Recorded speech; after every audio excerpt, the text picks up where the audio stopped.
From chair shots in the wrestling ring to a seat in the political ring? Pretty much the same, right? I'm Chris Wolvie, the wrestling blogger who always tells it like it is.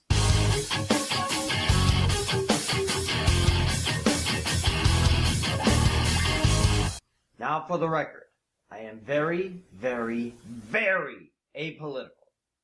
I think politics solves nothing and that it divides more than it claims to unite. Politics sucks, and it needs to be fixed and or eradicated if this country is going to survive. That being said, congratulations to Glenn Jacobs, aka Kane, for winning the mayor's seat of Knox County, Tennessee, and officially ending Team Hell No's reunion. Yeah, it was fun while it lasted. No, it wasn't. So it's unlikely we'll see Kane on WWE TV for a good while unless SmackDown makes a stop in Knoxville. But that got me to thinking, there hasn't been too many wrestlers or wrestling moguls who have decided that following a script is not as fun as writing it for a lot of people. A number of men and women have gone from the squared circle to the three-ring circus that is American politics. Now, while some were successful, many were not for, well, obvious reasons. And since we currently have a WWE Hall of Famer as the most powerful man in the world, and another Hall of Famer who constantly berates him, though they're in the same party, I thought it would be a good idea to look into those who went from, I should be your champion, to, I should be your mayor, congressman, governor, etc. Now let's start with the most recent attempt, Rhino.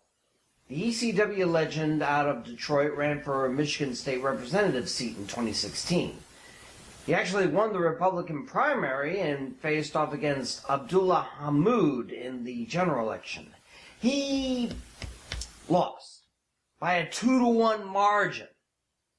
Yeah, maybe he would have done better if he wasn't actually campaigning at the time and not being, half of the first SmackDown Tag Team Champions. Just a thought.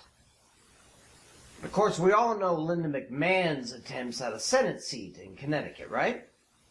She left her position in the WWE to try to get to Capitol Hill. Twice she used her own dough to run. Twice she won the Republican primary, and twice she lost to Democrats. I guess New England wasn't ready for a lady elephant to represent them. Now, why she didn't try again in 2016, I'm not sure, but she did end up as administrator of the Small Business Administration, thanks to the current president. When I first heard of this, I thought it was a good idea. After all, the WWE started off as a small business, and look at it now. Now we go back to 2006 and Maryland's state delegacy.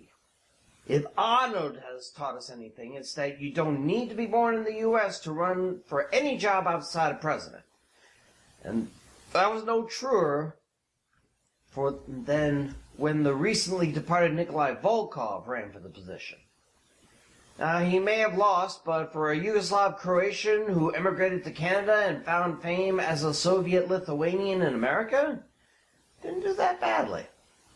Do svidaniya, comrades and comrade. And remember all those Bob Backlund for President spiels in the 90s? I barely remember them too, but who would have guessed it was a dry run for the former longtime WWE champion to run for U.S. Congress? Now, he didn't get past the primaries. It must have been this howdy-doody look about him that made him unlikable by voters who are younger than 60. And the year before, the King of Memphis wanted to be mayor of the city. Jerry the King Lawler ran for the office, vowing to clean up streets, bring more businesses in. Sadly, he was one of 15 candidates for the position, and he came in third. Guess they felt only one king belonged in a mansion in Memphis, and he's been dead for decades. Condolences to the Lawlers for their loss. But of course, the most successful wrestler turned politician was one Jesse the Body Ventura. After a successful career in the ring and an equally successful career as a color commentator, Jesse ran for the mayorship of Brooklyn Park, Minnesota, thanks to the advice of a friend.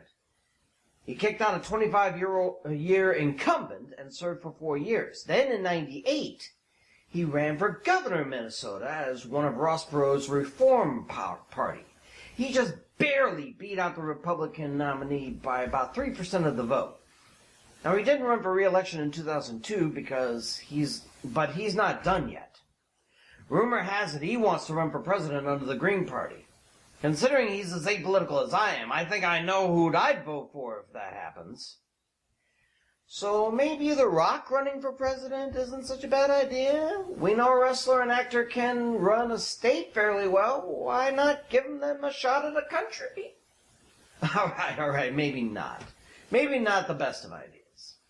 But considering that every president since Clinton on has been called the worst by one side or another, maybe it's time for someone with true strong-arm tactics to take over. And, hey, instead of vetoing a bill, he can take it to the congressman or senator or intuit it, shine it up real nice, turn that son of a bitch sideways and stick it straight up their candy ass!